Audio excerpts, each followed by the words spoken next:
Hello. Today I'm gonna be talking about my paper on the corruption of Ukraine in the last couple of months.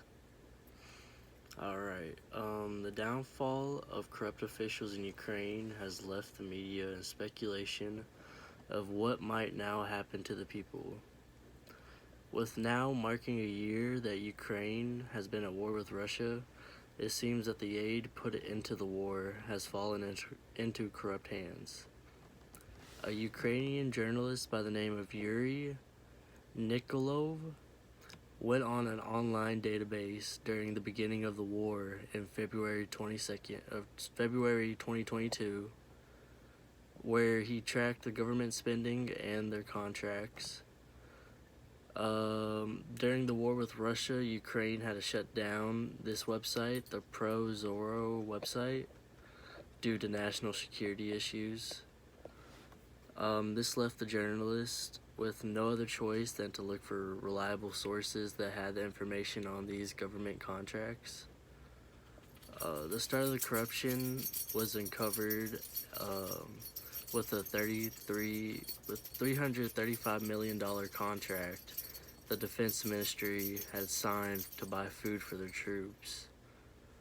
But this contract was about 3 times higher than the market rate of what they usually were.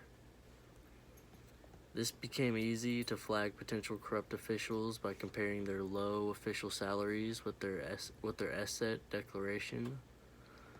This can be seen by the fancy cars or the properties officials were buying.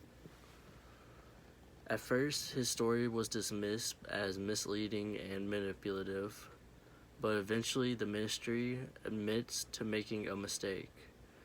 The uncovering of this story had caused for several resignations of Defense Ministry officials and even the president himself. Many journalists in Ukraine worried for this exact thing, that fellow countries might put a stop to the war aid due to the recent scandal. Nothing has happened yet though, but NATO has mentioned keeping a closer eye on aid shipments. So basically like guns and food they're sending over, they're going to keep a closer eye on it. Many activists would argue that the safety of their own country's assets are more important than keeping a corrupted ministry for the sake of not looking weak. We can now see Ukraine try to piece itself back together as Parliament has passed a law on February 25th that made public the prices of non-confidential goods by the government. And Yuri, he knew the risks he did, putting his own neck on the line, exposing the corruption of his own country. But in doing this, he has given activists and his own country hope that they can fight off corruption, not only on the war front, but as their homes as well. That was my paper. Thank you.